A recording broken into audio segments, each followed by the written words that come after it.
Baik, Assalamualaikum warahmatullahi wabarakatuh. Menjelang Ustadznya tiba, ada baiknya kita tilawah dulu ya, biar lebih bermanfaat dan berkah. Kita buka Quran Surat Al-Baqarah halaman ke-8 ayat 49.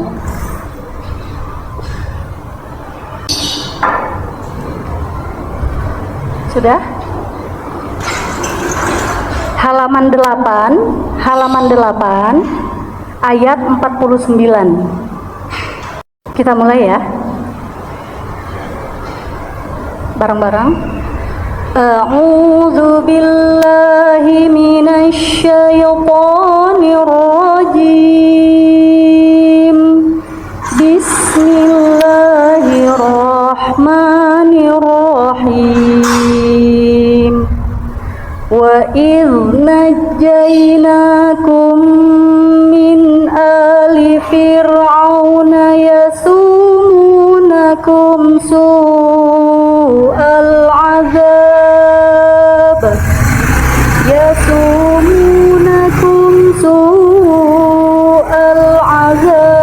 yuzabbihuna abna'akum wa yastahyuna nisa'akum wa fi dzalikum bala'um mir rabbikum 'azim. Wa idh faraqna bikumul bahra fa anjaynakum wa aghraqna ala fir'aun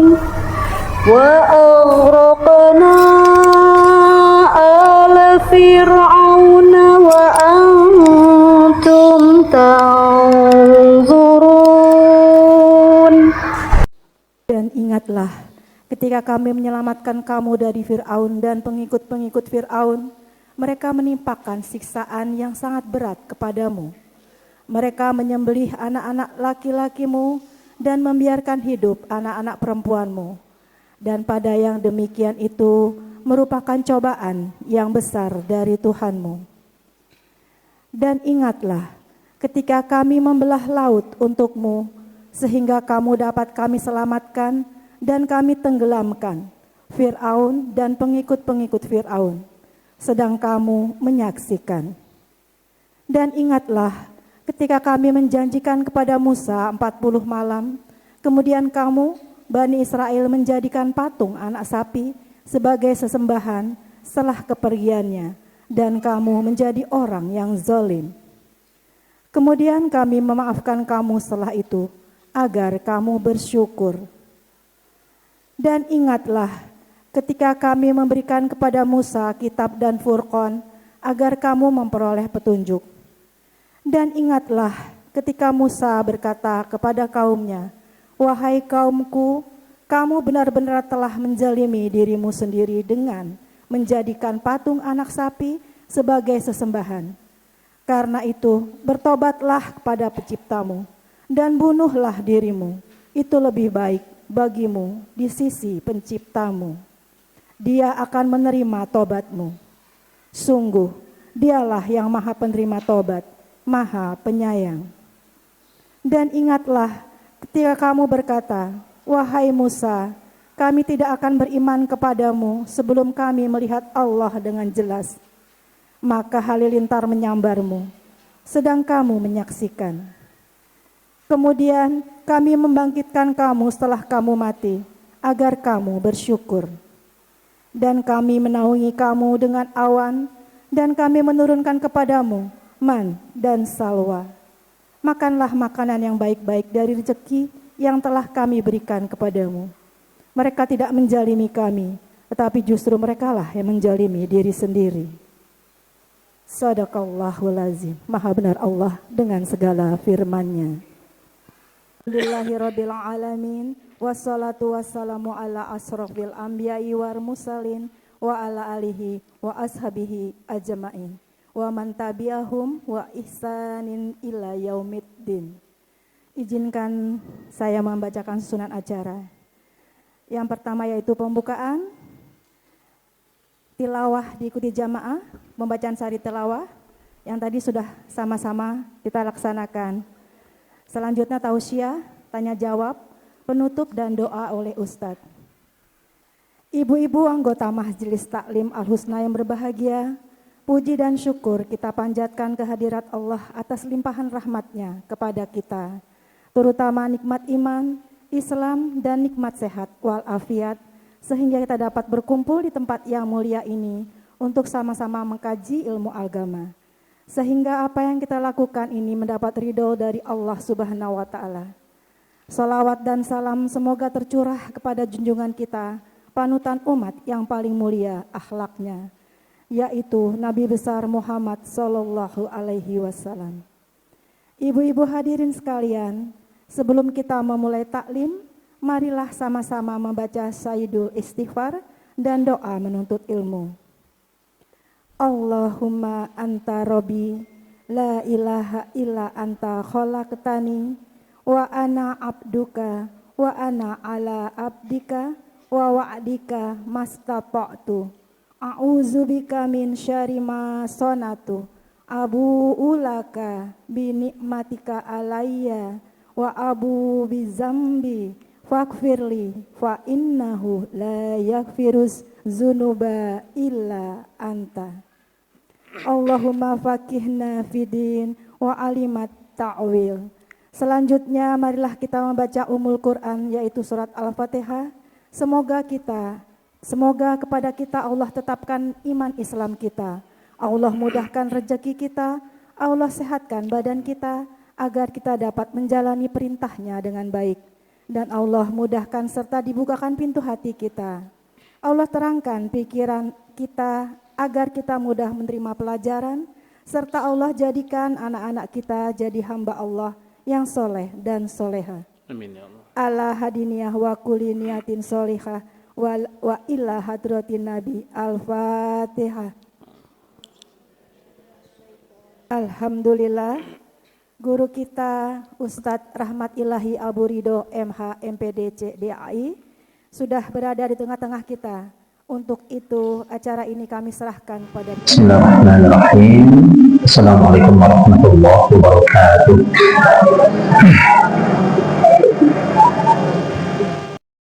Innal hamdalillah nahmaduhu wa nasta'inuhu wa nastaghfiruhu wa nastahdi wa natubu ilaih wa na'udzu billahi min sururi anfusina wa sayyiati a'malina may yahdihillahu fala mudilla lahu wa may yudlil falan tajida lahu waliyyan mursyida. Asyhadu an la ilaha illallah wahdahu la syarika lah wa asyhadu anna Muhammadan abduhu wa rasuluhu man la nabiyya wa la rasula ba'da. Faqala Allahu jalla wa ala fi kitabihil karim. A'udzu billahi as-sami'il 'alim minasy syaithanir rajim. Bismillahirrahmanirrahim. Ya ayyuhalladzina amanu taqullaha haqqa tuqatih wa la tamutunna illa wa antum muslimun, amma ba'd. Semuanya, Bapak dan ada bapak-bapaknya, cuma satu orang bapaknya ya. Para ummahat muslimah, para kaum mukminah yang mudah-mudahan pada pagi menjelang siang ini kita senantiasa dalam kebaikan-kebaikan dan keberkahan dari Allah Subhanahu wa taala. Alhamdulillah, kita bersyukur kepada Allah Subhanahu wa taala. Alhamdulillah, Allah mudahkan langkah-langkah kita, Allah tundukkan hati kita untuk kita bisa duduk di majelis ilmu yang mulia ini. Mudah-mudahan kita betah berada di dalamnya. Ya, di hadis sahih Bukhari Nabi kita mengatakan manhuman la yasba'an. Manhuman la yasba'an.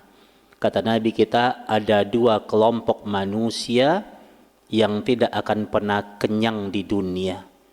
Ada dua kelompok manusia yang tidak akan pernah kenyang di dunia. Siapa mereka? Kata Nabi kita sallallahu alaihi wasallam, yaitu talibul ilmi wa talibud dunya, yaitu para penuntut ilmu dan para pencari dunia. Jadi dunia itu makin dikejar, itu membuat pelakunya itu makin tidak puas. Punya satu kolam, pengen punya kolam berikutnya. Itu sifat dunia. Jadi orang kalau ngejar dunia, ibu-ibu, itu seperti dia mengejar bayangan. Bayangan kan makin dikejar, makin lari dia. Tapi kalau kita ingin dapatin dunia, ingin dapatin bayangan, suruh bayangan yang ikut sama kita. Gimana caranya? Kejar sumber cahaya. Kejar sumber cahaya, nanti bayangan itu yang ikut sama kita. Maka sumber cahaya kehidupan ini adalah Allah Subhanahu wa Ta'ala. Maka lakukan aktivitas yang Allah ridhai. Salah satunya kita duduk di majlis ilmu, maka insya Allah perkara-perkara dunia itu Allah akan berikan kemudahannya kepada kita. Kita berharap, kita berdoa mudah-mudahan Allah Subhanahu wa Ta'ala tidak hanya mengumpulkan kita di majlis ilmu yang penuh kebaikan dan keberkahan ini, tapi kita berharap, kita berdoa kepada Allah mudah-mudahan nanti Allah mengumpulkan kita di surganya Allah Subhanahu wa Ta'ala. Karena nanti ingat ibu-ibu, para penuntut ilmu itu reuninya penuntut ilmu itu di mana? Di surga. Kenapa?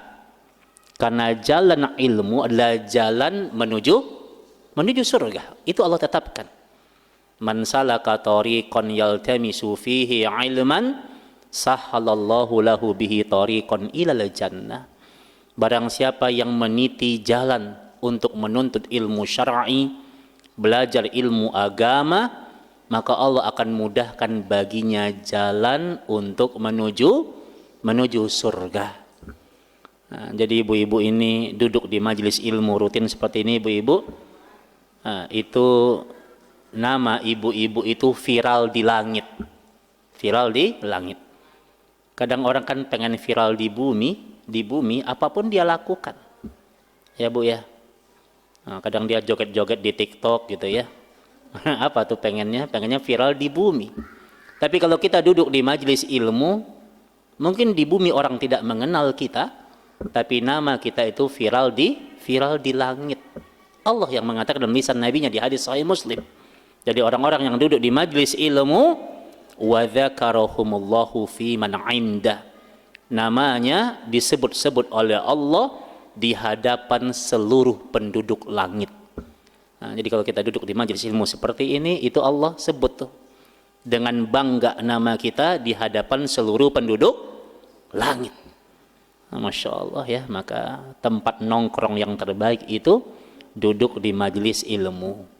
Ya, Masya Allah ya, mudah-mudahan kan nongkrong ini ya, nongkrong ibu-ibu ini. Cuma nongkrongnya di rumah Allah ya, di majelis ilmu ya. Mudah-mudahan kita berharap mudah-mudahan kita dihidupkan dalam keimanan, diwafatkan dalam kebaikan, dikumpulkan di surganya Allah Subhanahu wa Ta'ala. Amin ya Allah ya Rabbal Alamin.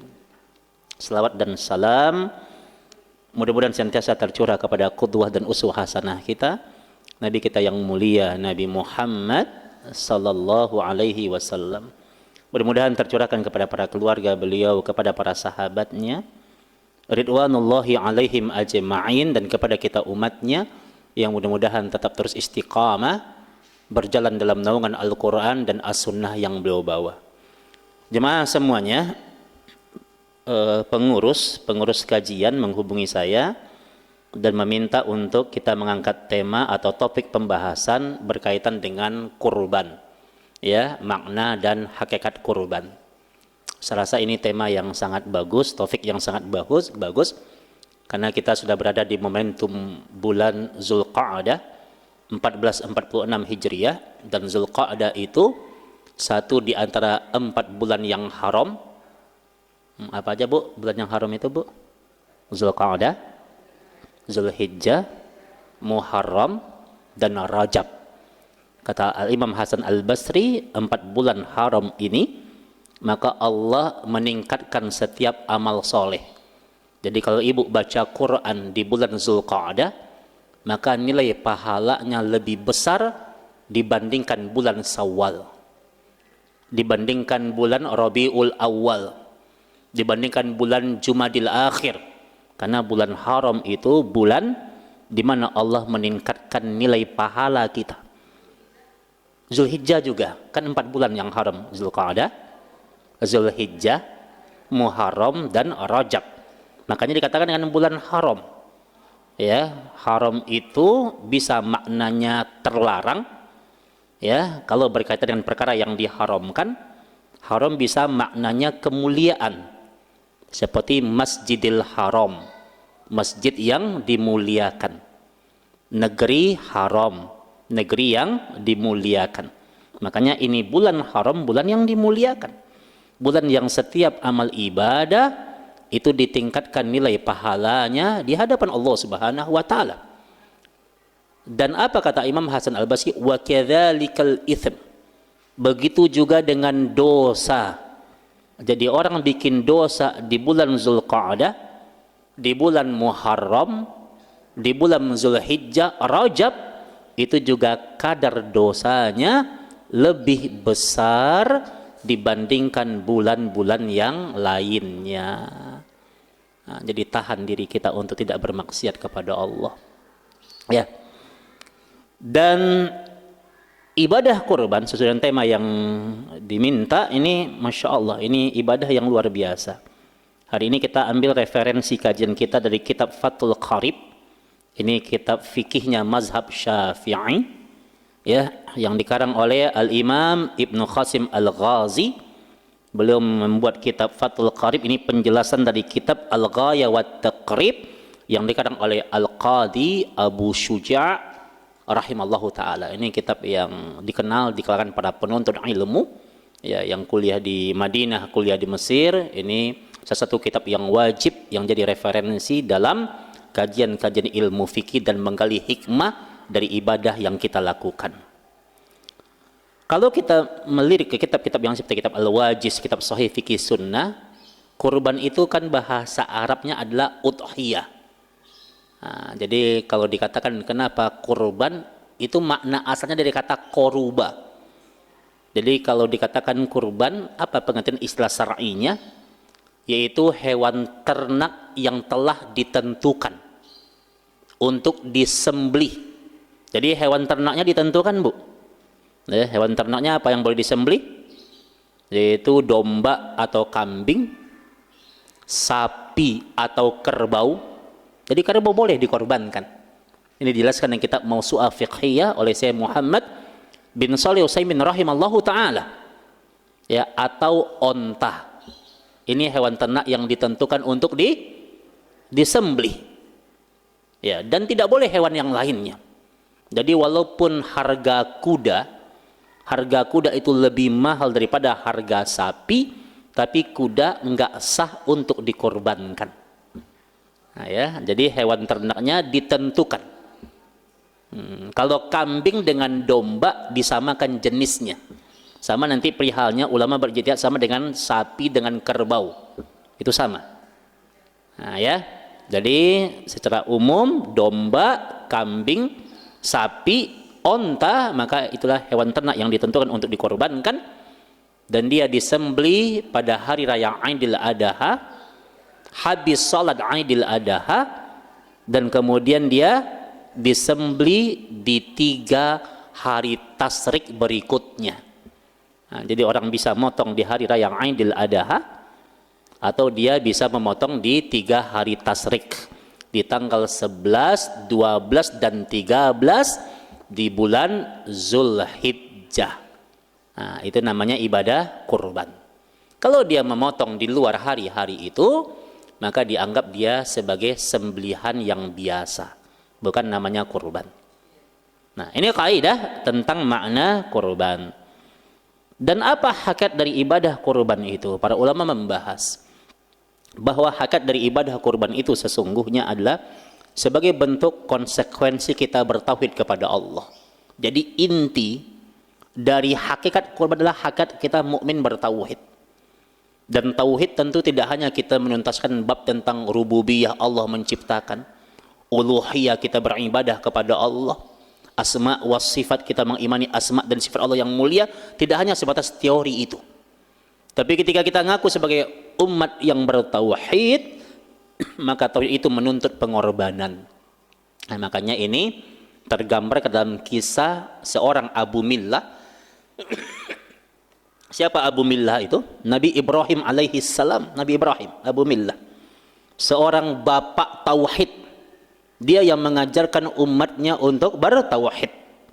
Ya, dan beserta keluarganya. Kehidupan mereka tidak lepas dari ujian-ujian dan cobaan kehidupan, tapi mereka tegar dalam keimanan. Maka ini membuktikan kepada kita, kalau kita ngaku sebagai orang-orang yang bertauhid, maka tauhid itu menuntut pengorbanan. Ya, tauhid menuntut pengorbanan. Maka hakikat dari kurban adalah tauhid. Ya. Dan hikmah yang bisa kita ambil dari ibadah kurban itu adalah kita harus meyakini ketika orang berkurban, maka tidak sebatas kemudian dia memotong seekor domba, tapi dia harus memahami bahwa kehidupan dia itu, apa yang dilakukan, aktivitas dia, ibadah dia, semuanya milik Allah Subhanahu wa Ta'ala. Ya, kita sering baca surat Al-An'am ayat 162. Ya, kul inna solati wa nusuki wa mahyaya wa mamati lillahi rabbil alamin. Al-An'am ayat 162. Bahkan ayat ini kita gunakan juga sebagai doa yang sering kita baca di doa iftitah kita. Ya, inna solati, sesungguhnya solatku, wa nusuki, dalam kajian tafsir, wa nusuki itu artinya adalah kurbanku. Nusuk itu artinya kurbanku atau ibadahku.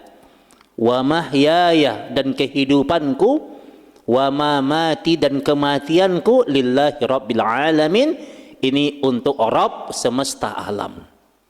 Jadi kehidupan ini memang harus kita peruntukkan, kita hidup untuk beribadah kepada Allah Subhanahu wa Ta'ala.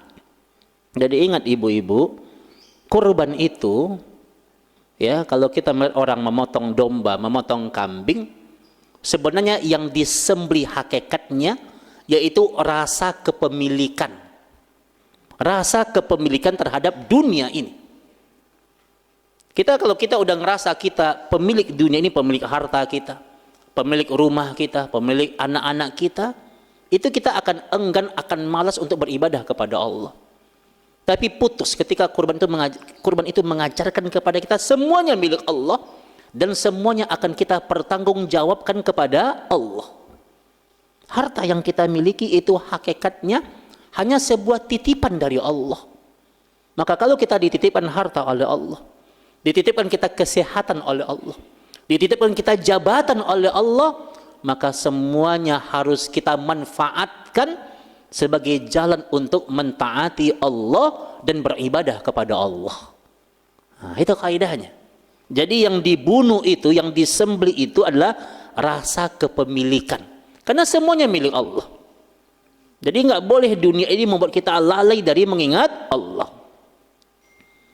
Di surat At-Taubah, At-Taubah ayat 24. Ya, Allah bilang sama kita, a'udzubillahi minasyaitonirrajim, qul in kana aba'ukum wa abna'ukum wa ikhwanukum wa azwajukum wa ashiratukum wa amwalu ikhtaraftumuha wa tijaratun takhsawna kasadaha wa masakinun tardawnaha.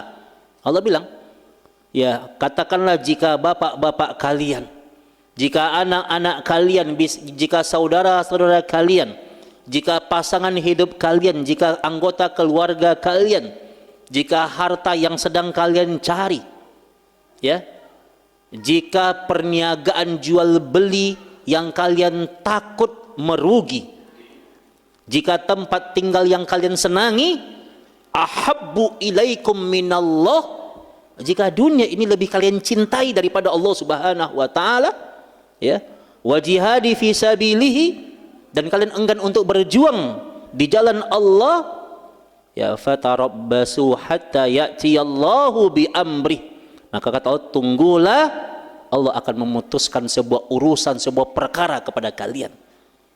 Nah, jadi artinya kalau rasa cinta itu kita tempatkan kepada dunia, kepada harta, kepada jabatan, kepada harta benda, kepada kemegahan dunia yang hari ini Allah hadapkan kepada kita, dan itu membuat kita lalai dari mengingat Allah Subhanahu wa Ta'ala, maka ingat kata Allah, tunggu keputusan kata Allah. Bagi Allah itu mudah untuk melenyapkan sebuah perkara. Bagi Allah itu mudah untuk menghilangkan sebuah perkara. Ya. Maka ingat, ketika kemudian perkara-perkara dunia itu kemudian membuat kita lalai dari mengingat Allah Subhanahu wa Ta'ala, maka cepat atau lambat perkara itu akan mendatangkan kemurkaan dalam kehidupan kita. Maka ingat, orang-orang yang bertauhid itu dia diuji oleh Allah. Ya, kehidupan mereka tidak akan pernah lepas dari ujian-ujian yang akan Allah berikan. Ya. Makanya ingat, kalau kemudian kita diberikan anugerah, diberikan harta, diberikan jabatan, maka gunakan itu semuanya dalam rangka untuk menguatkan ketaatan kita kepada Allah Subhanahu wa Ta'ala. Jadi ingat, dunia ini, salah satu sifat dari dunia ini dia menipu. Dia menipu. Ya. Allah katakan kepada kita, di antara bentuk sifat dunia itulah mata'ul ghurur, kesenangan yang menipu. Coba lihat, perhatikan kehidupan kita. Kehidupan kita ini kan kehidupan yang begitu cepat, ya. Nah, kita nih yang sudah punya anak, yang sudah punya cucu gitu ya. Perasaan baru kemarin kita sekolah gitu. Anak-anak kita yang sekarang sudah kuliah mungkin, perasaan baru kemarin tuh dia SD, kita antar jemput gitu kan. Tapi hari ini Masya Allah, waktu itu begitu cepat. Ya, ini udah tahun berapa nih Bu? 2025 gitu. 2050 itu sebentar lagi Bu. Tapi pertanyaannya, 2050 kita masih ada nggak di muka bumi ini? Wallahu a'lam. Ya, cepat waktu itu berlalu. Ibu-ibu yang hari ini udah punya anaknya, udah gede-gede, udah punya cucu gitu ya. Mungkin kalau ibu-ibu ditanya, Bu, bisa nggak ceritakan masa lalunya, masa-masa kecilnya ya? Dulu waktu di kampung, lari-lari di sawah, mandi di sungai gitu kan. Ibu tahu. Tapi sekarang Masya Allah, kita udah menjalani usia kita separuh dari kehidupan kita. Nah, jadi orang kalau usianya sudah 40 tahun, di sini kayaknya baru 17 tahun ya Bu ya usianya Bu ya. Dibalik.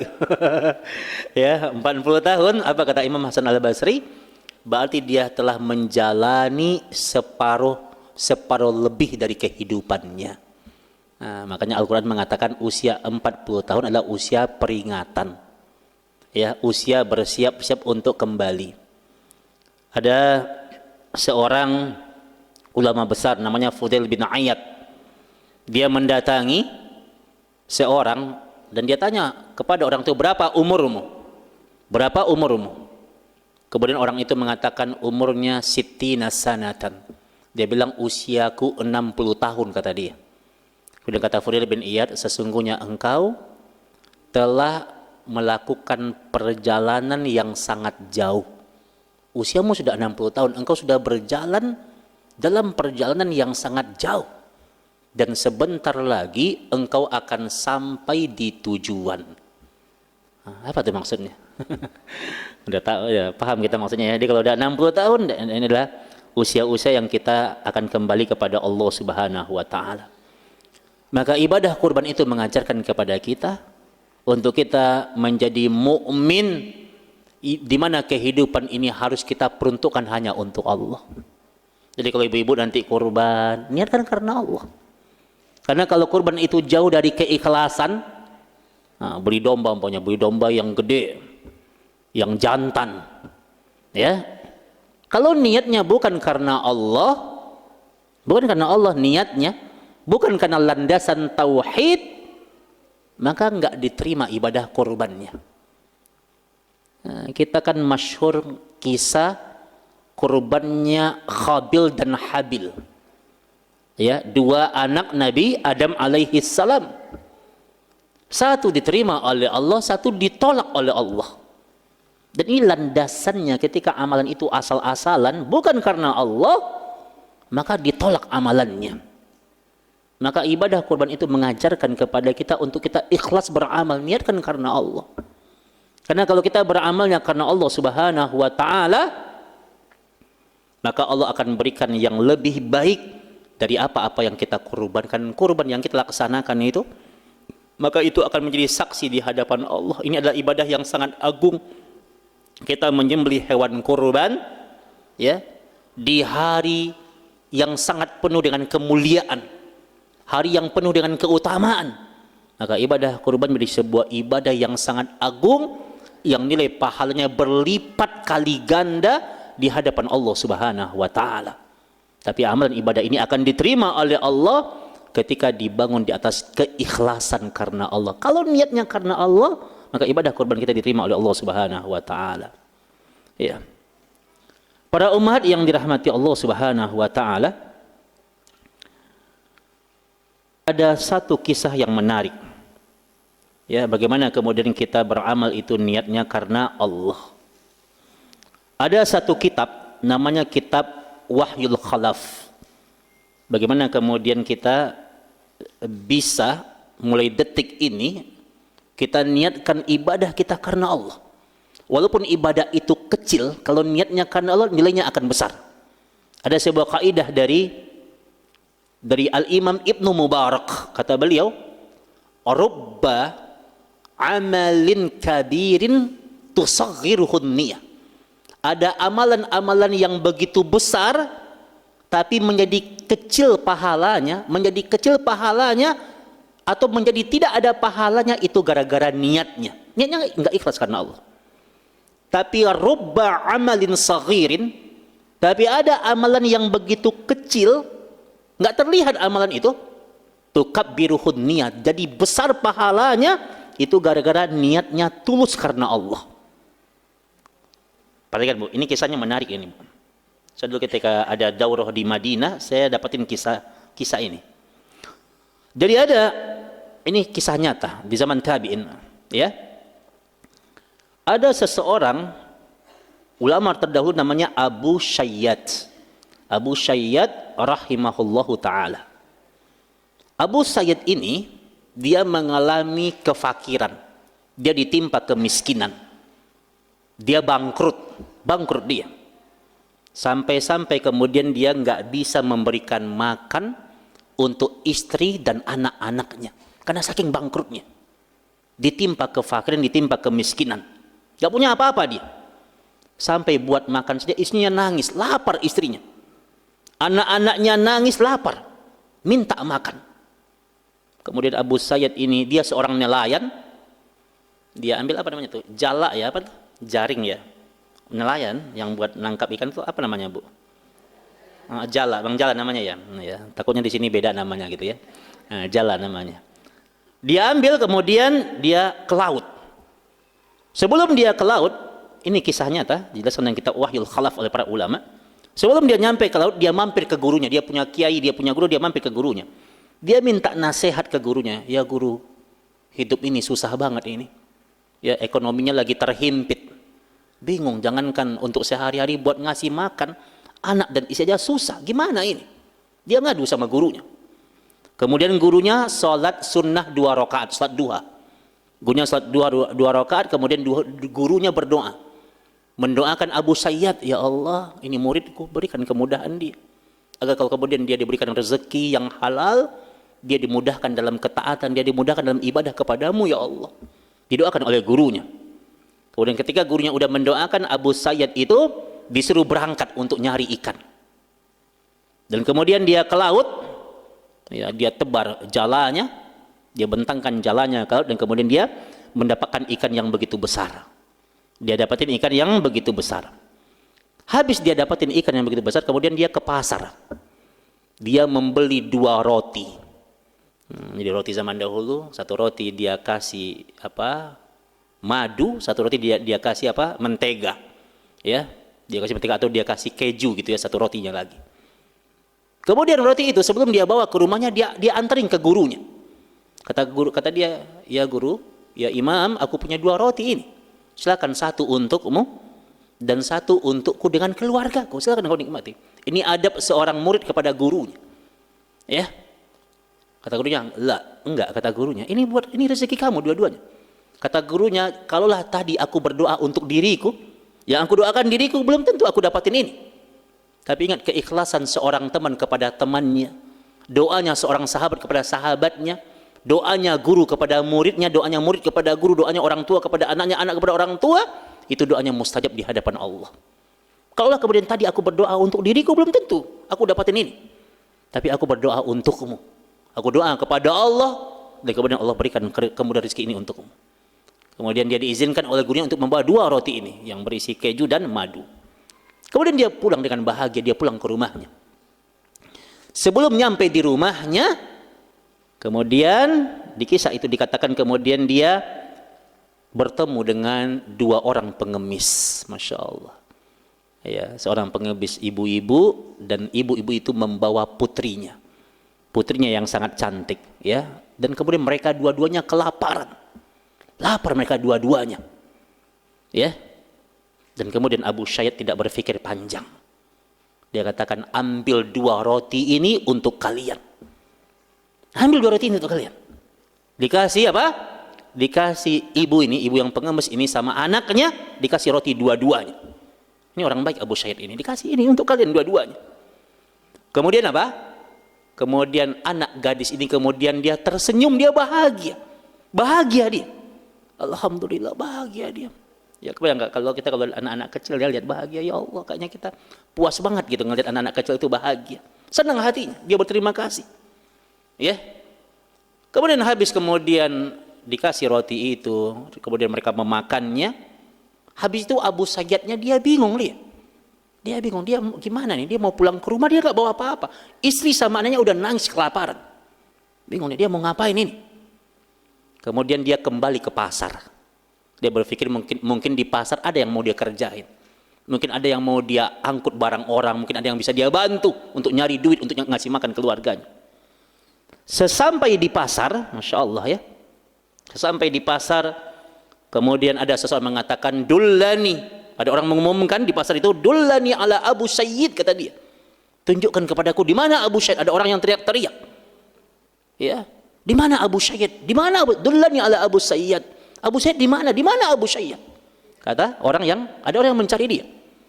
Kemudian kata pedagang-pedagang di pasar, tuh dia itu Abu Sayyid, dia lagi berjalan, bingung dia, kenapa dia dicari sama orang ini. Kemudian orang itu mengatakan, disamperin Abu Sayyid, kata orang itu, ya Abu Sayyid, sesungguhnya aku dulu pernah berhutang kepada ayahmu. Lihat cara Allah tuh membalas dengan konten. Aku pernah berhutang dengan ayahmu. Jumlah hutangku itu 30.000 dirham. 30.000 dirham. Berapa? Kalau dengan dinar mungkin 3.000 dinar, 30.000 dirham itu.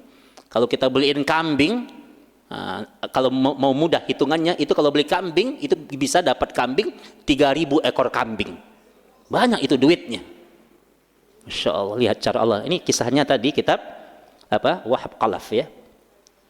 Wahyul Khalaf. Dan kemudian Abu Sayyid menjadi orang yang kaya raya. Jadi orang kaya mendadak ini dia. Masya Allah, nggak nyangka ini. Ya, itu halal, dia pewaris harta itu.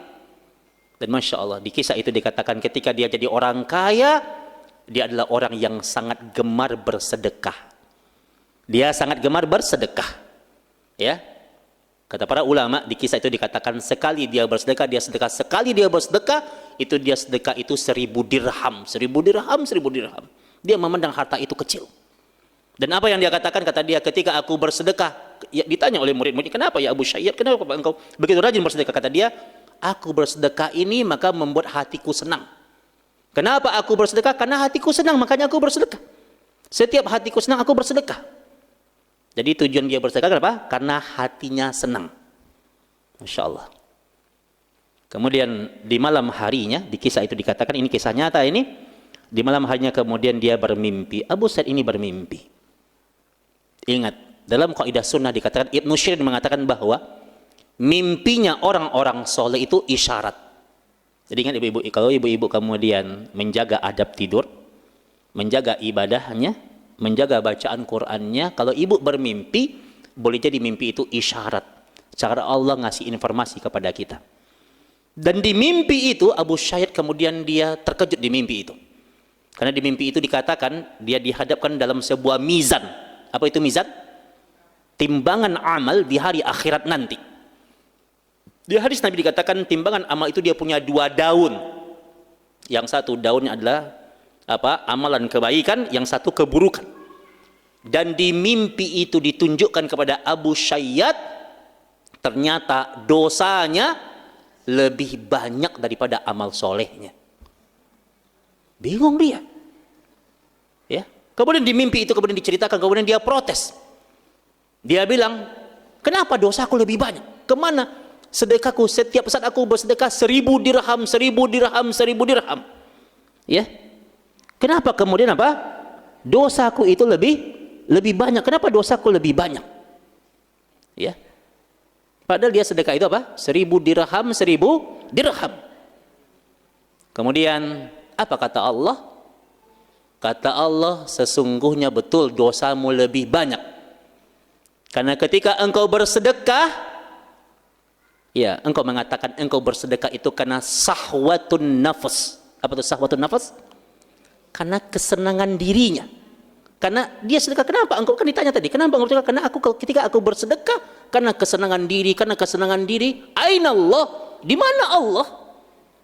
Bukankah setiap amal itu diniatkan karena Allah dulu? Lihat Bu, konsep berbagi itu, berbagi menyenangkan, itu tidak hanya konsep Islam. Tanya orang-orang kafir, Yahudi yang senang berbagi, dia bilang, setiap kali aku berbagi, hatiku jadi tenang. Ya. Tapi ketika kemudian itu tujuan utamanya dia berbagi untuk tujuan sahwatun nafs, kesenangan jiwanya, aina Allah? Di mana posisi Allah di saat itu? Maka di mimpi itu niat kamu bukan karena Allah. Jadi jomplang amalannya, dosanya lebih banyak daripada sedekahnya, amal sedekahnya. Tapi kemudian apa kata Allah di mimpi itu? Fala tuzlamu nafsukum al-yaum. Ingat Abu Syayyad, engkau itu tidak akan dizolimi hari ini. Engkau nggak akan dizolimi.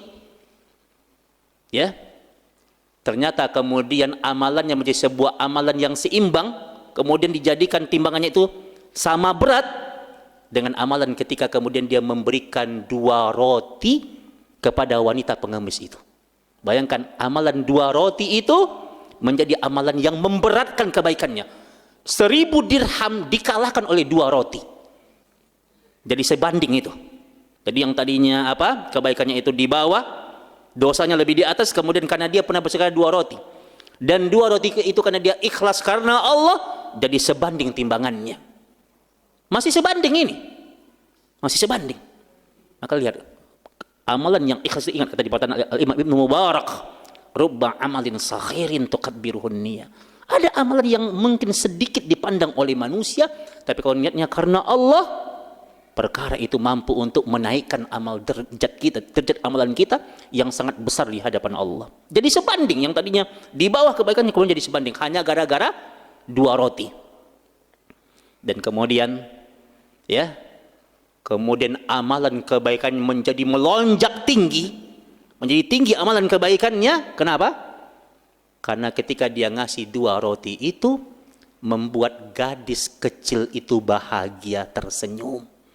Dan Nabi kita mengatakan di hadis Sahih Bukhari, kata Nabi kita, amalan yang paling dicintai oleh Allah Subhanahu wa taala, asyururu yudkhiluhu ala qalbil mu'min. Amalan yang paling besar pahalanya adalah ketika engkau memasukkan kebahagiaan di hati seorang mukmin. Akhirnya amalan kebaikannya menjadi meninggi dan kemudian dia dimudahkan jalannya untuk menuju surganya Allah Subhanahu wa taala. Lihat. Jadi kalau kita bikin orang senang, ya Allah. Ya, mungkin nggak bisa bersedekah yang banyak mungkin. Kata Nabi kita, kalau nggak bisa ngasih harta dalam bentuk sedekah, maka ingat, qaulun ma'rufun khairum min sadaqatin yatsba'uhu adha. Perkataan yang baik, perkataan yang lembut, yang nyenangin hati orang, itu lebih baik daripada sedekah yang diiringi dengan celaan-celaan kepada orang. Jadi memasukkan bahagianya anak kecil tadi, kan tadi dikasih roti kan bahagia tuh anak kecil tadi itu yang kemudian memberatkan amalan kebaikan Abu Syayyad rahimahullahu ta'ala. Masya Allah, jadi 2 roti yang nyelamatin dia, Bu. Senyum anak kecil yang bahagia itu yang nyelamatin dia. Maka kalau kita ingin bersedekah, kalau kita berkorban, niatkan karena Allah. Boleh jadi mungkin kambing kita kambing yang kecil mungkin. kambing yang kerempeng mungkin kambingnya. Ya, nggak apa-apa kalau memang secara syarat sah kurban itu terpenuhi, gitu kan boleh orang berkorban. Saya ada jemaah 2 tahun yang lalu saya ingat, seorang nenek-nenek dia pengen berkorban tapi duitnya kurang gitu, kurang duitnya, tapi dia pengen berkorban. Dia bilang, Ustaz, saya cuma punya duit 1 juta Ustaz, kambing udah 2 juta Ustaz. Nah, saya bilang Allah itu memberikan kemudahan. Kan memang sebaiknya kan hewan kurban itu kan hewan yang terbaik ya, yang gemuk, yang jantan, kan begitu. Tapi ada syarat sah, minimalis itu ada. Ya, ulama membahas, umpamanya kalau memang kalau kayak apa? Kayak kambing Jawa itu kan mahal tuh. Tapi kalau kayak domba yang apa? Yang bulunya lebat itu, nah itu lebih murah ketimbang kambing Jawa gitu. Ya, kalau kambing Jawa 2 tahun, kalau domba yang mungkin usia setahun udah sah dijadikan hewan kurban sah. Bahkan ada nggak yang jurkam di sini? Jurkam itu juragan kambing gitu kan. Tanya sama juragan kambing ya. Itu kalau domba-domba itu yang berbulu lebat itu 8 bulan itu udah bisa dikorbankan. Nah ya, kan udah kurang tuh harganya tuh. Terus syarat sah kurban, ini bukan syarat utama kurban. Utama kurban itu yang jantan. Yang jantan, Bu. Tapi kaidah sunnah mengatakan hewan betina itu boleh dijadikan hewan kurban. Lihat di kitab fikih. Nah, kan mulai berkurang lagi tuh harganya tuh. Jadi ambil yang kemudian kalau memang kita nggak mampu membeli yang ideal, yang utama, maka bisa kita berkurban dengan hewan yang kemudian apa? Hewan yang kemudian sesuai dengan budget kita gitu. Nah, cari aja sendiri Bu ya. Nah, gitu. Iya. Jadi betina itu boleh. Tapi yang terbaik jantan. Tapi betina boleh. Ya, boleh dijadikan hewan kurban. Nah, ini kaidah ya. Bagaimana kemudian orang bisa berkorban insyaallah. Nah, jadi ini yang kemudian membuat Abu Syaid itu amalannya dicintai oleh Allah Subhanahu wa taala. Maka jemaah yang dirahmati Allah Subhanahu wa taala, maka mari senantiasa kita perbarui niat kita. Kalau kita berkorban niatkan karena Allah. Nabi Ibrahim adalah sosok manusia yang paling ikhlas. Beliau diuji dengan berbagai macam ujian-ujian kehidupan. Ya. Beliau dibenci oleh kaumnya, diusir dari negeri kelahirannya. Ya, beliau berpisah dengan istri dan anaknya. Lihat keikhlasan beliau. Kalau ikhlas kita beramal, maka Allah akan berikan kebaikan-kebaikan dan hikmah yang utama di hadapan Allah Subhanahu wa taala. Ya, maka hikmah yang pertama dari ibadah kurban ini menyuruh kepada kita untuk kemudian kita ikhlas dalam amalan-amalan kita, dan ikhlas itu menuntut kita untuk istiqomah dalam kebaikan-kebaikan. Kalau kita ikhlas beramal karena Allah, maka Allah Subhanahu wa taala akan menunjukkan balasan yang lebih baik dari apa yang kita lakukan. Ya. Jadi ingat ibu-ibu, Al-Qur'an mengatakan bahwa kalau orang kemudian dia ikhlas beramal karena Allah, ikhlas berkorban, ikhlas bersedekah, maka ingat balasan Allah itu tidak akan pernah sebanding. Balasan Allah itu tidak setimpal. Tapi ingat balasan Allah itu selalu lebih baik dari apa yang kita lakukan. Lebih baik.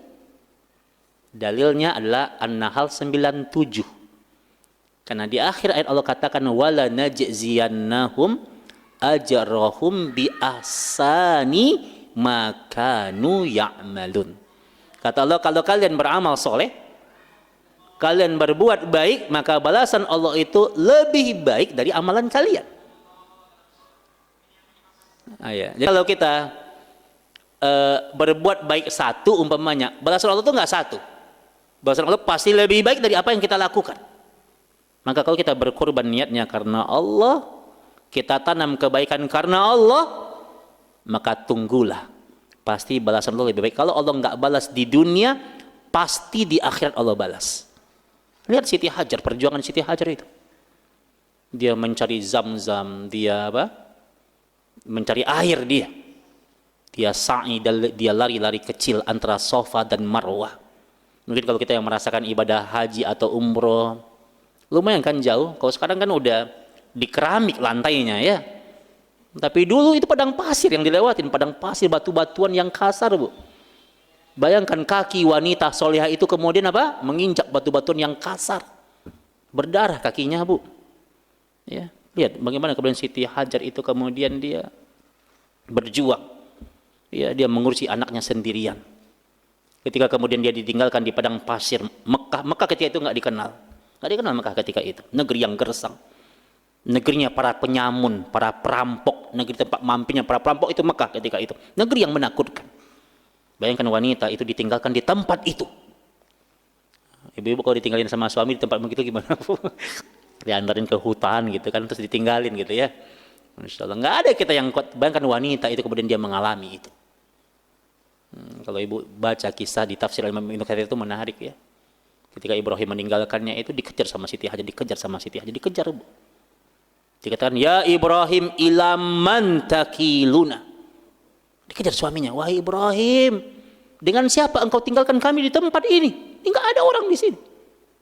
Ya, dengan siapa engkau tinggalkan kami di tempat ini? Ibrahim itu dia nggak kuat dia tahan tangisannya. Dia terus berjalan, dia nggak berani menoleh ke belakang. Dikejar oleh Siti Hajar, ya Ibrahim ilaman takiluna, wahai Ibrahim dengan siapa engkau tinggalkan kami? Ini tempat yang berbahaya, dengan siapa engkau tinggalkan kami? Ismail itu masih merah bu, masih bayi. Ya, ketika wanita itu mengejar suami kemudian dia jatuh tersungkur dia. Ya, dia lemah fisiknya, dia baru melahirkan. Kemudian dia katakan, kata Siti Hajar, Ibrahim terus berjalan, kata Siti Hajar, Allahu amarukum bihadza. Apakah engkau titipkan kami di tempat ini? Apakah Allah yang nyuruh kepadamu? Apakah ini perintah Allah? Baru Ibrahim dia berhenti sejenak dari jalannya. Dan dia jawab dengan singkat, na'am, betul kata dia, ini adalah perintah Allah. Allah yang menyuruh kepadaku. Maka wanita yang lemah itu kemudian dia berdiri dengan tegap, dengan kuat dia berdiri. Dan dia katakan, kata dia, idhab Ibrahim. Kalau memang ini perintah Allah, silakan engkau pergi wahai Ibrahim. Disuruh suaminya pergi. Ya. Kalau memang ini perintah Allah, pergi wahai Ibrahim. Dia katakan, innallaha la yudayyi'una abadan. Inilah perkataan Siti Hajar. Perkataan ini menjadi pegangan bagi para sahabat terdahulu, ya, untuk menguatkan mereka dalam ujian-ujian mereka. Ini perkataan ini, perkataan wanita ini. Kata Siti Hajar, pergi wahai Ibrahim. Innallaha la yudayyi'una abadan. Kalau memang ini perintah Allah, maka sesungguhnya Allah itu tidak akan pernah menyia-nyiakan kita selama-lamanya. Jadi sepanjang kita menegakkan perintah Allah, sepanjang kita berjalan di bumi ini karena Allah, kita tidak tinggalkan ibadah, nggak tinggalin bacaan Quran, apapun ujian yang menimpa kita, Allah nggak bakalan menyia-nyiakan kita. Perkataan wanita ini adalah perkataan yang terbaik, yang dipegang oleh para nabi-nabi terdahulu, para sahabat terdahulu, untuk membuat mereka tegar dengan berbagai macam ujian-ujian kehidupan. Ibu-ibu, orang beriman itu hidupnya tidak akan pernah sepi dari ujian. Tidak akan pernah sepi dari ujian. Iya, kata Imam Ibnu Qayyim, jalan surga adalah jalan penderitaan. Jalan surga. Jadi kalau orang ingin masuk surga, dia menderita di dunia. Itu jalannya. Maka kalau ada orang yang bilang, Ustaz, aneh pengen masuk surga, Ustaz. Tapi dia hidupnya hidup bersantai-santai, punya duit berfoya-foya, mati masuk surga. Tanya sama dia, surga yang mana yang dia maksud? Surga yang mana? Sementara orang-orang terbaik di zaman dahulu menempuh jalan surga dengan penuh perjuangan dan penderitaan, ujian. Nah, lihat, maka sosok manusia yang paling sabar itu adalah Abu Mila Ibrahim, dan dia ikhlas, dia yakin. Kalau hari ini kita diuji oleh Allah dan kita tetap berbuat baik, kita tetap berbuat baik, maka ingat Allah punya cerita, punya hikmah di balik ujian kehidupan yang menimpa kita. Kalau kita nggak dapatkan balasannya di dunia, di akhirat pasti kita akan dapatkan kebaikan dan balasannya. Maka hikmah kurban itu mengajak kepada kita untuk kita kuat dengan ujian, untuk kita istiqomah dalam kebaikan. Jadilah orang baik. Walaupun tidak semua orang akan menganggap kita ini orang baik. Karena kita berbuat baik bukan karena orang, tapi karena Allah, untuk bekal kita berjumpa dengan Allah. Ada kisah yang menarik, ini kisah lagi nih ya. Makanya kalau udah ngomongin kurban kita banyak ya, tapi tidak boleh kita berkisah kecuali kisah-kisah yang nyata, yang menginspirasi, yang ada dalilnya. Ini kisah nyata juga. Kisahnya terjadi di Saudi.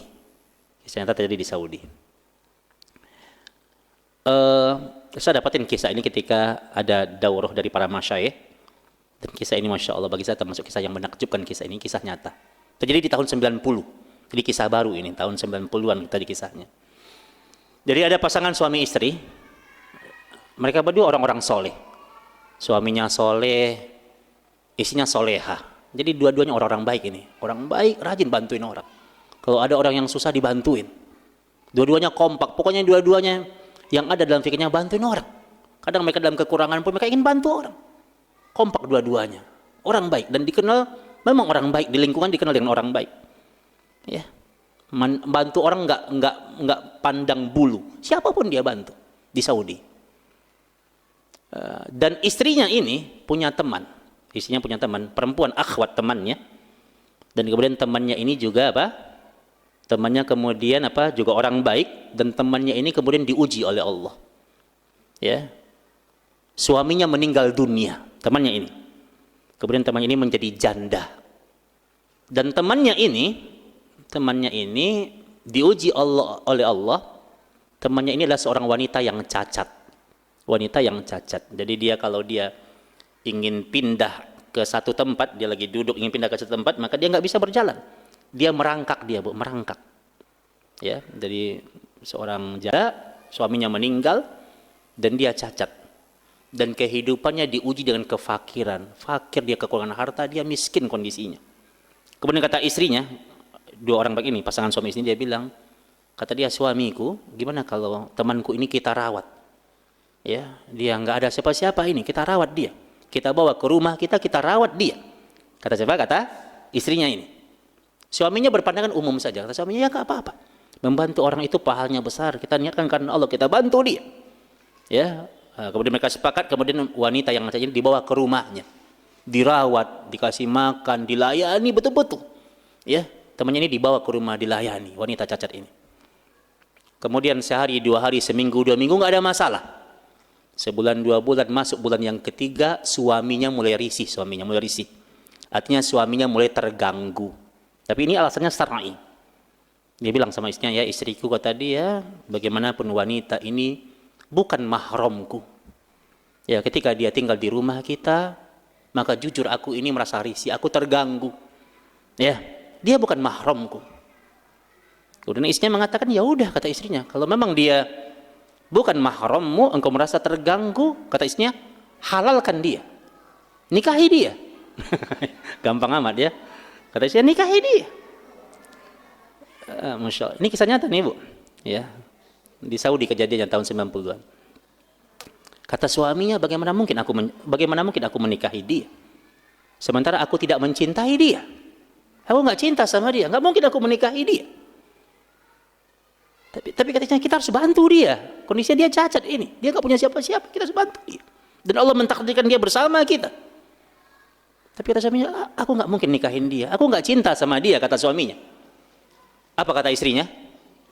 Katanya, bukankah Rasulullah SAW menikahi wanita-wanita di zamannya itu untuk membantu wanita itu? Rasul nggak cinta dengan wanita itu. Tapi Rasul ada sahabatnya kemudian ikut perang, mati di jalan Allah, kemudian Rasul menikahi istrinya. Karena suaminya meninggal dunia dan Rasul tujuannya untuk membantu dia. Jadi kalau engkau kemudian menikahi wanita ini, niatnya karena Allah untuk membantu dia, maka pahalanya besar. Sebagaimana ini juga dilakukan oleh Rasulullah SAW. Wah, di situ diam suaminya. Ya, dia pikirkan tuh sehari, 2 hari, 3 hari, sampai seminggu. Masuk habis 1 minggu, kemudian dia putuskan, dia menuruti keinginan istrinya untuk menikahi wanita itu. Walaupun tidak ada rasa cinta, tapi dia ingin menyelamatkan agamanya. Ya, tapi kalau wanita itu kan tetap di rumah, kan dia, ya namanya wanita asing di rumah gitu kan, mungkin dia merasa terganggu. Jadi niatnya dia untuk nyelamatin agama, jadi untuk membantu wanita itu. Kemudian dia nikahi. Menikah mereka dengan sah. Menikah dan kemudian ini suami orang soleh, orang baik. Karena dia orang baik, maka tentu dia harus berperilaku adil kepada 2 istrinya. Maka kemudian, maaf ya Bu ya, ini kisah nyata nih ya. Di kisah itu dikatakan kemudian dia menggauli istrinya yang cacat ini. Dia gauli. Ya. Kemudian dari istri yang cacat ini, kemudian istri yang cacat ini dia hamil. Maaf ya, istri yang pertama ini nggak bisa punya anak. Istri yang pertama nggak bisa karena dia mandul. Maka bertahun-tahun menikah nggak bisa punya anak. Tapi kemudian Allah takdirkan yang hamil yang cacat ini. Yang cacat dia hamil kemudian dia melahirkan. Anaknya begitu sempurna, anaknya ganteng. Ya. Dan anaknya tidak cacat, sempurna anaknya. Ketika anak yang pertama lahir, maka kemudian anak yang pertama ini dirawat oleh istrinya, istri yang pertama ini. Karena yang cacat nggak bisa merawat, karena kondisinya cacat dia nggak bisa merawatnya. Ya, dirawat dengan penuh kasih sayang. Ya, dirawat dengan penuh kasih sayang. Ya, dididik Al-Quran, diajarkan dengan penuh kasih sayang. Anak-anak ini, ya, lahir anak yang pertama. Ya, kemudian lahir anak yang kedua. Ya. Kemudian lahir anak yang ketiga. Dirawat dengan penuh kasih sayang, dididik Al-Quran, diajarkan sholat sama istri yang pertama. Walaupun anak itu tidak lahir dari rahimnya, tapi dia mendidik dengan penuh kasih sayang. Kemudian lahir anak yang keempat. Sampai 4 anaknya. Ya, sampai 4 anaknya. Masya Allah ya. Kalau ibu sering baca-baca di web online berita Arab Saudi, kisah ini ada, tapi bahasa Arab kisahnya. Lahir anak yang keempat, dan Allah mentakdirkan setelah anak yang keempat lahir, istri yang cacat ini meninggal dunia. Istri yang cacat ini meninggal dunia. Keempat anak ini adalah anak-anak yang sempurna, ya, dididik dengan penuh kasih sayang. Sampai 4 anaknya ini menjadi penghafal Quran semuanya. Allahu Akbar. Ya Allah ya. Ada hal yang menarik ya. Ketika anak ini menjadi anak yang tumbuh besar di kisah itu disampaikan. Ketika anak ini menjadi anak yang tumbuh besar, kemudian anak-anak ini menjadi anak-anak yang berbakti kepada pasangan suami istri ini, berbakti kepada orang tuanya. Masya Allah ya, saya baca ini kisah nyata ini. Kemudian anak-anak ini dia berebut untuk berbakti kepada orang tuanya, berebut. Ini 4 anak ini, ya, mereka selalu berebut, berantem gitu ya, berantem pada hal yang baik untuk memperbuat. Ini ayah sama saya aja, ibu sama saya aja, di rumah saya berebut mereka penghafal Quran. Bahkan saya kemarin dapat cerita dari teman-teman di Saudi itu, bahkan anaknya yang kedua itu sekarang jadi dosen di Universitas Islam Madinah. Masya Allah. Satu bulan itu kan ada 4 pekan. Jadi mereka bikin jadwal. Pekan pertama ayah dan ibu di rumah apa? Di rumah anak yang pertama. Pekan kedua di rumah anak yang kedua. Di kisah itu dikatakan sebelum pekan itu habis, itu anak kedua udah siap-siap. Dia mau jemput ayahnya, dia layanin, siapin makanan. Sebelum pekan habis, dia udah jemput, dia siapin semuanya. Sebelum pekan kedua habis, anak yang ketiga udah siap-siap mau jemput ayahnya, berebut untuk berbakti kepada orang tua. Coba bayangkan. Padahal anak itu nggak lahir dari rahim ibu yang pertama ini. Tapi lihat bagaimana cara Allah membalas kebaikan. Dibalas kontan oleh Allah. Masya Allah ya. Maka jangan pernah kita lelah untuk berbuat baik. Allah Maha melihat ya. Kadang mungkin kalau kita berbuat baik kepada orang ya, mungkin kebaikan kita mungkin nggak dianggap sama orang, mungkin karena saking kecilnya. Mungkin kebaikan kita itu mungkin nggak dinilai sama orang. Atau sebaliknya, mungkin kita berbuat baik sama orang, mungkin bagi orang itu malahan kita berbuat baik malahan dianggap buruk sama orang. Tapi kita punya Allah. Dan bagi Allah itu kebaikan itu ada hitungannya. Al-Kahfi ayat 30 sebuah inspirasi kebaikan kepada kita. Al-Kahfi 30. Allah katakan inna la nudhi'u ajra man ahsana amala. Kebaikan kalian itu di hadapan Allah itu enggak akan Allah sia-siakan. Tapi kalau kalian berbuat baik karena Allah, maka itu ada hitungan pahalanya. Ada hitungan pahalanya. Maka para umat yang disayang oleh Allah, jangan pernah lelah untuk berbuat baik. Ya, dimanapun. Jadi kalau ada kesempatan, ini hikmahnya tentang kurban, maka apapun untuk agama Allah jangan pernah ada perhitungan. Ya, karena Allah pasti akan balas. Allah pasti akan balas. Boleh jadi kita berbuat baik di satu tempat, Tapi cara Allah membalasnya mungkin di tempat yang lain. Ya. Kita berbuat baik kepada seseorang, mungkin yang membalasnya itu bukan orang itu gitu, tapi mungkin orang lain akan membalasnya. Ya, Masya Allah. Allah akan balas itu semuanya. Nggak akan rugi orang-orang yang dia berada pada jalan kebaikan-kebaikan yang Allah ridhai. Allah itu maha adil. Allah maha adil. Ya, kan jadi orang baik itu ya, jadi orang baik itu kan kadang capek ya. Apa yang capek? Mungkin hati kita capek gitu. Kita dicela sama orang, kita harus nahan sakit hati kita. Ya, kita difitnah sama orang, kita harus nahan sakit hati kita dan bahkan kita harus memaafkan dia gitu. Ya. Di dunia itu yang kita rasakan. Tapi tidak ada satupun penderitaan dunia yang hari ini kita alami kecuali Allah sudah siapkan balasan kebaikannya.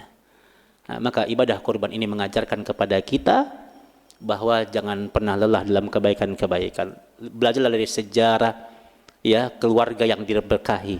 Ya, keluarga Nabi Ibrahim alaihi salam. Ya, ini keluarga yang paling ideal.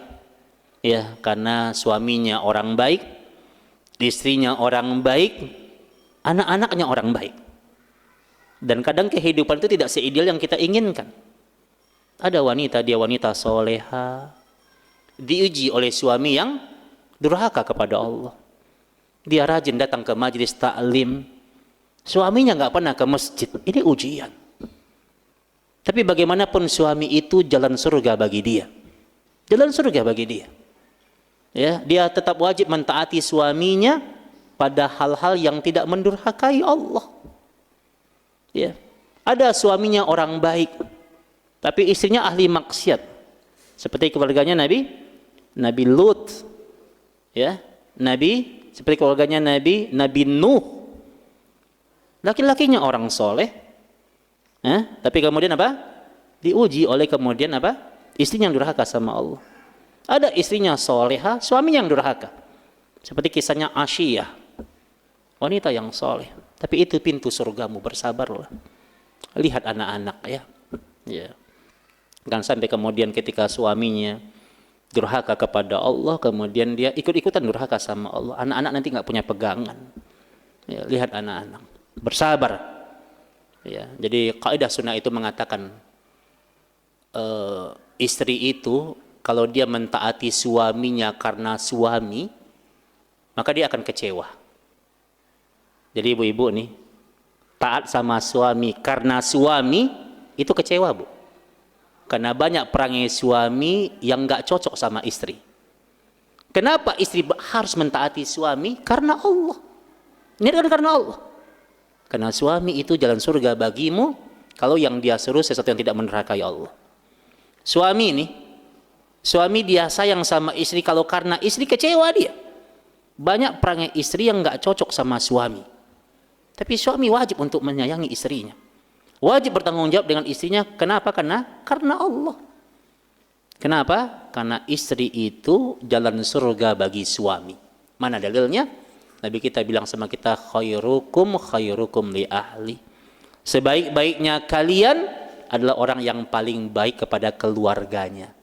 Nabi nggak bilang, oh orang yang baik itu orang yang baik sama temannya, orang yang baik di kantornya. Bukan, yang baik sama keluarganya. Dan Nabi bilang, wa ana khairukum li ahli. Dan aku adalah orang yang paling baik kepada keluargaku. Nah, kita pengen punya idealnya keluarga kayak Nabi Ibrahim gitu ya. Nah, punya istri yang soleha, suami yang soleh, anak-anak yang soleh. Tapi kadang memang hidup itu tidak seidealis yang kita inginkan. Nah, tapi tujuannya bersabar. Allah punya apa? Punya hikmah yang terbaik. Boleh jadi kemudian kita diberikan ujian di keluarga kita. Mungkin boleh jadi Allah ingin itu pintu surga kita. Kita dituntut untuk berjuang. Dan itu adalah jalan surga kita untuk kita bertahan dan berjuang. Ini isyarat dari Allah Subhanahu wa Ta'ala. Nah, maka jemaah yang disayang oleh Allah Subhanahu wa Ta'ala, maka hikmah kurban ini mengajarkan kepada kita untuk kita ikhlas beramal karena Allah, ikhlas dalam kebaikan-kebaikan yang Allah ridhai, dan perkara ini akan mengantarkan kita kepada surga yang Allah janjikan. Nah, ini sebenarnya ini baru pengantar ini, Bu ya. Ini kita belum masuk hikmah yang lain ini, masih banyak banget nih ya. Jadi kalau punya di rumah namanya kitanya Fathul Qarib ya, banyak banget hikmahnya di sini. Panjang hikmahnya. Atau ada yang mau nanya dulu? Ada Bu yang mau nanya dulu? Ada? Iya, kalau yang nanya, kalau nggak ada kita lanjutin. Ada ya? Ada Bu. Oh ya, silakan Bu. Niat. Ya, niat bersedekah itu kan ada dua, ada kecil, kalau nggak salah tadi itu. Terus kemudian yang besar pahalanya kecil. Nah terus menyimak ceritanya yang tadi, yang siapa namanya lupa. Abu Sayyad. Ya, dia mempunyai bahwa dia senang sekali dikasih roti, sementara di keluarganya menanti yang ya, artinya dia belum ada makanan di rumah. Nah terus di sini tadi setelah dia kemudian dia balik ke pasar dan ceritanya tadi udah pada dengar semua ya. Nah terus kemudian bermimpi, ya. Timbangan yaumil mizan. Nah yang saya mau tanyakan ini mungkin tapi agak yang tadi besar itu misalnya dia bersedekah yang besar misalnya 100.000 dirham, tapi dia karena dia senang dia bersedekah. Itu kan maksudnya tadi ya. Iya, terus kemudian terus ada juga yang dia tadi sebelum dia istilahnya kaya, dia akan bersedekah pada 2 roti pada dalam mimpinya tuh timbangannya besar. Jadi akhirnya oleh keduanya. Jadi yang saya mau tanyakan, bagaimana dengan satu orang untuk kadang-kadang dia saya mau bersedekah biar dilihat orang gitu loh. Nah terus kemudian pada suatu saat juga dia punya hati kecil, saya pengen ngasih dia gitu. Ada kadang-kadang juga artinya dia mengingat Allah lagi bahwa dengan berbagi itu dia menolong orang gitu loh. Jadi mungkin maksud saya itu bisa tadi itu dia kerjakan tiap harinya. Bisa mengerti pertanyaan saya. Nah Bu, barakallahu fikum ya. Yang Bu tanyakan bagus dan insya Allah membawa faedah untuk yang lainnya. Gini, jadi pertama ada beberapa hal yang harus saya luruskan ya. Jadi tidak ada niat yang tadi yang punya niat sedekah itu ada 2. Agama ini menuntun kepada kita niat sedekah itu harus karena Allah, tidak karena yang lainnya. Jadi harus karena Allah niatnya. Jadi yang tadi 2 itu sebenarnya itu perkataan dari Ibnu Mubarak yang mengatakan bahwa perhatikan perkataan ini, kata Ibnu Mubarak, kata beliau rubba amalin saghirin tukabbiruhun niyah. Ada orang yang beramalnya itu sedikit, kecil amalannya, tapi karena niatnya karena Allah, maka pahalanya jadi besar. Jadi niatnya kecil, mungkin dia yang tadi, mungkin ada, kita kalau bahas tentang sedekah itu menarik Bu. Di kitab Riyadhus Shalihin itu ada bab tentang bersedekah sebutir kurma pengantar surga. Sedekah sebutir kurma pengantar surga. Itu Masya Allah, jadi ada seorang ibu-ibu, dia mau makan kurma, tiba-tiba anaknya nangis gitu, anaknya masih lapar. Sama si ibu ini, dia punya 2 orang putri, kemudian kurma itu, kemudian dia bagi 2. Dia bagi 2, dia kasih ke anak putrinya. Ya. Maka kemudian Aisyah bilang sama Nabi tentang kejadian itu, kata Nabi, ya laqad aujaba biha ilal jannah. Gara-gara ibu itu dia bersedekah, ya, sebutir kurma yang dia bagi 2 untuk anak-anaknya, maka sedekah itu mengantarkan dia kepada surga. Masya Allah ya. Jadi ini contoh amalan yang sedikit, tapi karena niatnya karena Allah, gede pahalanya. Tapi ada orang yang bersedekah 1 hektar kurma. Sedekah 1 hektar kurma dia, tapi tidak punya pahala apapun. Kenapa? Karena niatnya bukan karena Allah. Maka kata Ibnu Mubarak, rubba amalin kabirin tusaghiruhun niyah. Betapa banyak ada amalan-amalan yang begitu besar tapi menjadi tidak berpahala karena niatnya bukan karena Allah. Coba perhatikan kisah Abu Sayyad tadi. Kan dia sedekah bukan niatnya karena orang kan, tapi dia buat nyenangin diri dia aja. Pokoknya dia ketika dia kasih orang, ya kemudian dia menjadi kata dia sahwatun nafs. Syahwat kesenangan pribadi gitu. Dia kan ditanya, kenapa engkau bersedekah? Banyak sedekahnya, sekali sedekah itu 1000 dirham, 1000 dirham, banyak itu sedekahnya. Ya.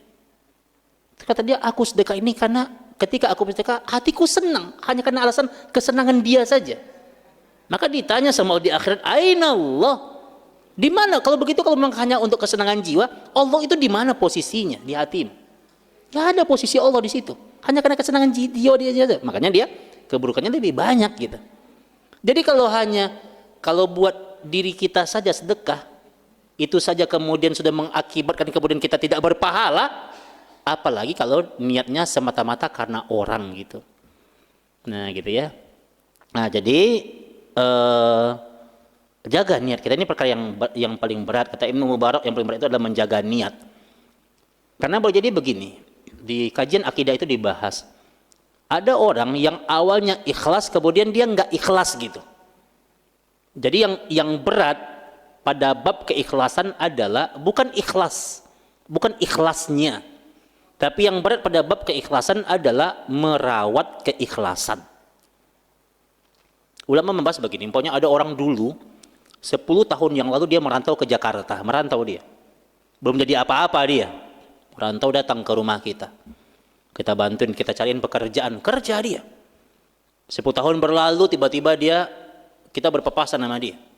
Wah, dia udah punya mobil dia. Ya gitu ya. Boro-boro kita mau ditegur, kaca mobilnya nggak dibuka, nggak dikelasonin. Terus kita bilang, itu orang nggak tahu diri banget itu. Kalau dulu saya nggak bantu dia, nah, nggak bakal jadi apa-apa itu dia. Itu niat ibu ikhlas 10 tahun yang lalu jadi terhapus pahalanya. Padahal dulu kan ikhlas kan bantuin dia. Tapi gara-gara kemudian dia bersikap yang nggak pas di hati kita ungkit-ungkit kebaikan kita. Itu yang kemudian membuat amalan itu kemudian menjadi tidak bernilai di hadapan Allah. Jadi yang berat pada bab keikhlasan adalah merawat keikhlasan itu yang berat. Ya, mengungkit-ungkit kebaikan itu nggak boleh, kecuali mengungkit kebaikan itu antara ibu dengan anak untuk menasihati anak. Nak dulu gitu kan, ibu dulu berjuang untukmu, tapi tujuan untuk menasihati, bukan tujuan untuk kemudian pamer kebaikan gitu kan. Kan kalau ibu kan biasanya ngomong sama anak pasti ikhlas kan. Memang kita mau pamer apa sama anak kita sendiri? Pasti ikhlas insya Allah ya. Nah jadi kalau ibu kemudian dia ingin ngajarin anak, dia sampaikan, nak dulu lahiran kamu tuh berat loh nak. Nyawa yang ibu pertaruhkan, bukan berarti ibu tidak ikhlas. Dia ingin ngajarin anaknya biar anaknya ngerti gitu gimana perjuangan dulu ibu mengandung gitu ya, ibu lahiran gitu. Kata para ulama, sebagian ulama mengatakan maka itu bukan tidak ikhlas itu, tapi ini nasihat untuk menyadarkan anaknya gitu. Nah jadi yang harus kita jaga niat keikhlasan. Tentu lebih baik ya kalau orang kemudian dia beramalnya banyak, ikhlas, tentu lebih baik bu. Sedekah 1 miliar gitu, ikhlas, ya, masya Allah. Saya ada jemaah ya, ada jemaah, pokoknya hobinya itu mengumrohkan orang gitu. Tapi orang nggak tahu kalau dia yang mau umrohkan. Nah ya, dia main tenis gitu ya. Kemudian ada tuh yang tukang ngambilin bola dia umrohin. Terus orang ini dia cerita sama si jemaah ini, alhamdulillah Pak, saya ada yang umrohin Pak, tapi saya nggak tahu siapa orangnya gitu. Padahal dia yang umrohin, gitu. Senangnya jadi benar-benar dia tutup rapat kebaikannya. Makanya dalam kaidah sunnah dikatakan orang-orang yang berbuat baik karena Allah, maka Allah akan buka kebaikannya setelah kematiannya. Dulu sahabat itu nggak pernah pamer amalan. Umar bin Khattab, Abu Bakar nggak pernah pamer amalan. Tapi kenapa hari ini kita tahu persis bagaimana amalannya Abu Bakar? Kita tahu persis gimana tahajudnya Umar bin Khattab. Kita tahu persis gimana sedekahnya Abu Bakar. Kenapa kita tahu? Allah yang punya cara. Jadi orang baik itu ikhlas karena Allah, itu Allah buka kebaikannya setelah kematiannya. Tapi orang yang niatnya bukan karena Allah, Allah buka keburukan amalannya setelah kematiannya. Makanya kan ada orang baik ketika dia masih masa hidup dia rajin sedekah, rajin berbagi. Tapi ketika dia udah nggak ada, kisahnya hilang seiring dengan kematiannya. Kan yang begitu. Maka boleh jadi, kata para ini ulama yang mengatakan bahwa jadi perkara ini boleh jadi kemudian dia beramalnya bukan karena Allah. Tapi ada orang yang kemudian kisah tentang dia ketika dia masih hidup, orang nggak tahu dia orang baik. Tapi ketika dia udah meninggal dunia, orang tahu, oh ternyata itu sedekahnya dia ya, itu amalan dia ya. Makanya kata para ulama bahwa orang-orang yang beramal ikhlas karena Allah itu Allah buka kebaikannya itu setelah kematiannya. Nah ini kaidah. Jadi niat ikhlas karena Allah jangan diboncengi oleh niat yang lainnya. Ya maka insya Allah Allah punya cara untuk membalas kebaikan kita. Nah, oh ya boleh ibu. Iya. Itu kan apakah ya itu karena Allah? Kan dia itu kan Iya. bisa jadi kan yang namanya ibu ya Pak. Iya. Kita kan dari ibu ya. Iya. Mungkin seperti hidup saya gitu. Iya. Rosi kan kita dulu kan anak kita dulu kan. Kita nanti mungkin makan ya kalau ada sisa Iya. kan ya. Itu kan kita kadang lupa itu karena Allah apa karena kasih kita sama anak. Nah. Gimana Ustaz? Nah. Ibu tadi itu kan kita nggak tahu karena Allah apa karena kasihnya. Iya. Kasih Nah, Ustaz. iya Bu. Barakallahu fikum Bu. Iya. Ini dibahas oleh para ulama dalam pembahasan hadis ini. Nanti ibu-ibu kalau punya kitab Riyadhus Shalihin di rumah nanti dibuka ya penjelasan Imam Nawawi terhadap hadis ini. Iya. Jadi kalau di hadis Nabi itu kan Nabi kita mengatakan ittaqun nar walau bisyikki tamratin. Takutlah kalian kepada neraka walaupun dengan bersedekah siki itu apa? Jadi kalau ada kurma satu tuh, kurma kemudian dibagi dua, siki itu setengah kurma. Kata Nabi kita, setengah kurma itu, kurma dibagi dua tuh, setengah kurma itu kalau diikhlaskan niat karena Allah, itu bisa menjadi hijab, menjadi penghalang neraka. Bayangkan ini Nabi mengatakan di hadis Sahih Muslim. Jadi betul Bu, ya tentu apa? Landasannya ini kan kembali kepada niat Bu, landasannya kembali kepada niat. Tapi saya yakin ini membuktikan bahwa ketika seorang ibu itu dia menyayangi anaknya, betul dia sayang sama anaknya, maka ini membuktikan dalil kepada kita ketika ibu itu menyayangi anaknya, itu fitrah dari Allah.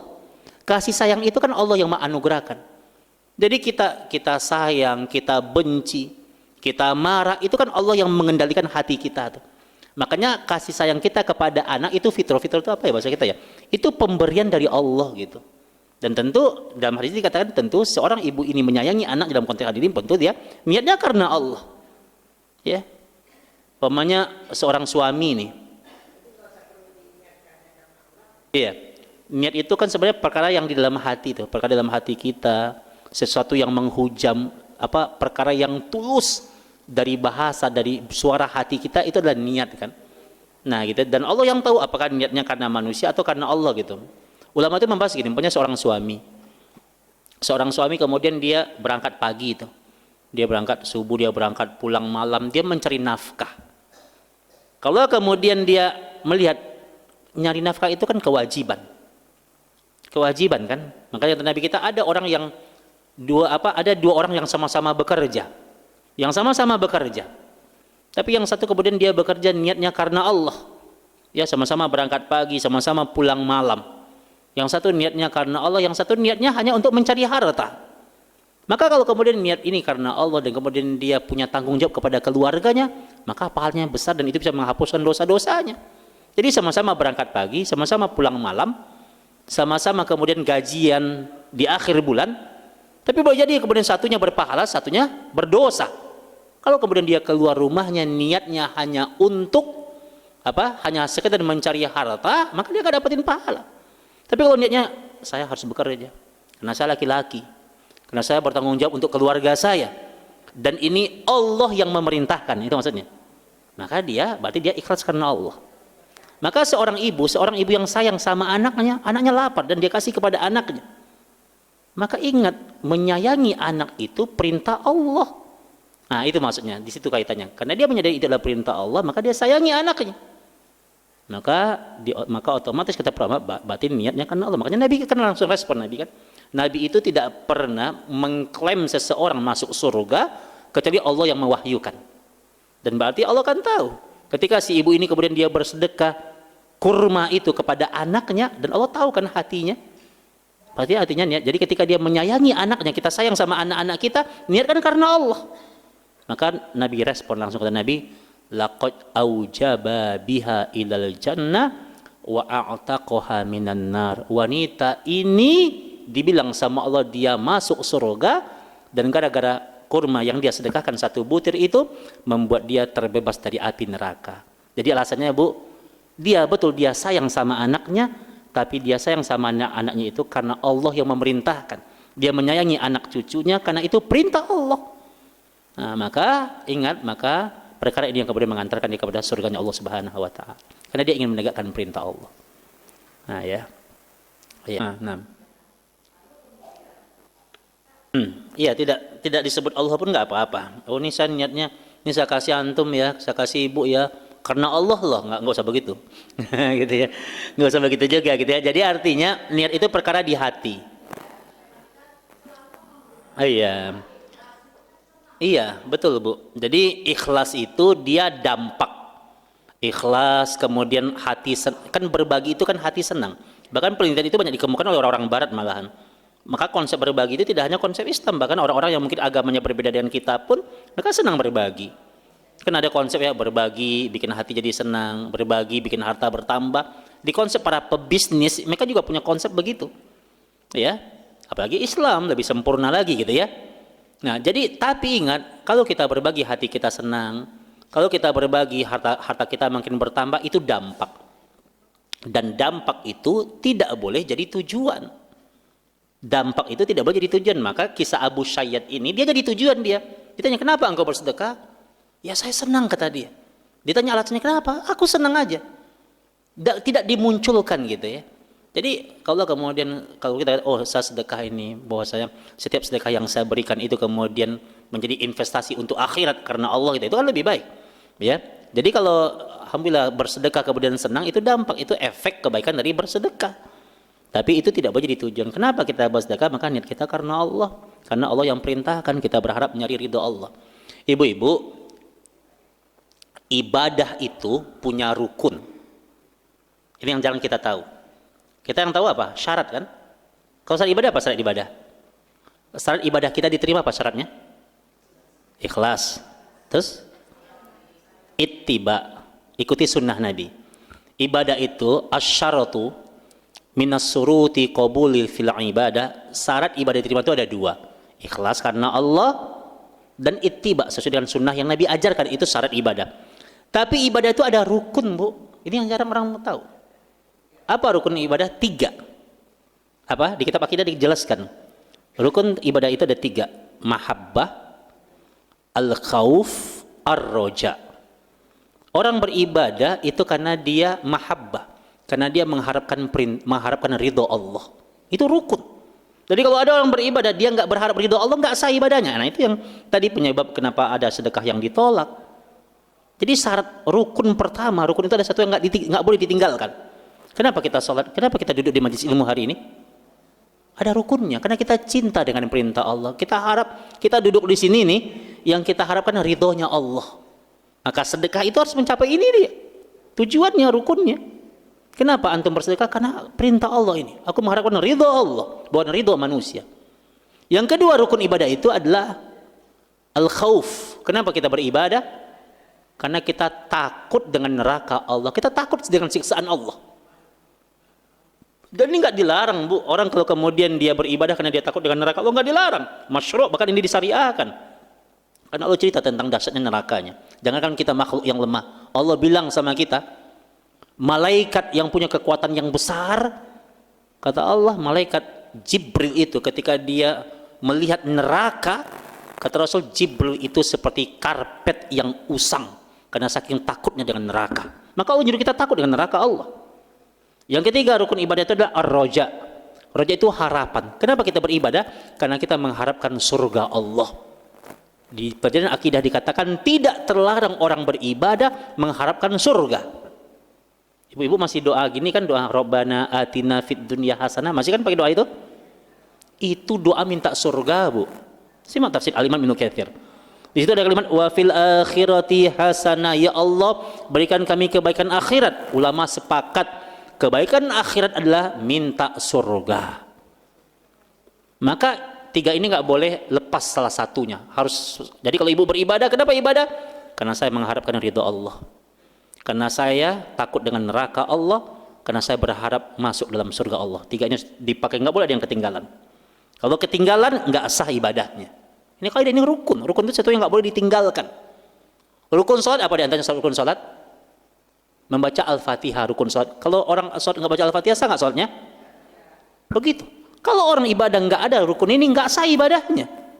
Makanya si Abu Syayyad ini, ketika dia sedekah, sedekahnya yang tadi yang 1000 dirham, nggak ada di situ posisi Allah. Dia hanya syahwatun nafas. Yang penting hatiku senang. Justru ketika dia tadi sedekah ke 2 anak tadi, Dia sedekah 2 anak, justru niatnya karena Allah. Ya, bayangkan, makanya orang yang kemudian dia beramal di waktu yang sulit, kan sulit tuh, dia lagi butuh makan, cuma punya makanan pas-pasan, tapi dikasih ke orang. Kata ulama, kalau orang beramal di waktu yang sulit, ya, di waktu yang sulit dan sepi, insya Allah amalnya karena Allah. Nah itu yang kemudian, bayangkan 2 roti itu mengalahkan amalan ribuan dirham yang dilakukan berkali-kali. Makanya kata para ulama, kalau kita bahas tentang hadis innamal a'malu binniyat, itu segala perbuatan tergantung niat. Kata para ulama, jangan pernah menganggap sepele niat. Niat itu apa? Sesuatu yang telah Allah balas sebelum amalan itu dilakukan. Nah, ini contoh aja nih ya. Ada orang niat, dia berada di jam 8 malam, Pak Daisa dia bilang, nanti jam 2 aku akan bangun. Aku mau tahajud. Itu niat dia. Tiba-tiba Allah mentakdirkan jam 10 malam meninggal dunia dia. Meninggal dunia dia jam 10 malam. Pertanyaannya, apakah dia udah dapatin pahala tahajud? Sudah. Karena amalannya belum dilakukan. Amalan dari niatnya itu. Masya Allah, maka niat jangan disepelekan. Niat itu dia telah ditetapkan pahala walaupun amalannya belum dilakukan. Tapi Allah tahu mana yang niat-niat doang gitu kan, mana yang niatnya beneran, Allah tahu gitu. Gitu. Mana yang niatnya main-main, Allah kan Maha tahu isi hati kita ya. Nah, gitu. Nah, tadi dari Ibu. Ya. Waalaikumsalam warahmatullahi wabarakatuh. Ada titipan pertanyaan. Nah. Misalkan kita punya uang, bisa cukup buat beli hewan kurban dan kita ingin berkurban. Nah. Tapi di satu sisi kita masih punya hutang ke orang lain. Mungkin kalau untuk melunasi hutangnya butuh waktu bertahun-tahun. Nah itu gimana Ustadz? Apa bisa berkurban? Nah, bagus Bu Ibu pertanyaannya ya, barakallahu fikum. Di kitab Mausu'ah Fiqhiyah dibahas tentang bagaimana hukumnya berkurbannya orang yang punya hutang. Ulama menjawab, jawaban yang tepat adalah, karena ada dua perbedaan pendapat. Ada yang mengatakan hutang dulu baru berkurban karena hutang wajib, kurban sunnah. Ada yang mengatakan dia tetap aja kurban, ya nanti kemudian baru dia nyicil hutang gitu kan. Maka jawaban yang tepat kata para ulama di kitab Mausu'ah Fiqhiyah adalah jawabannya adalah tergantung orangnya, tergantung hutangnya. Yuk kita perjelas.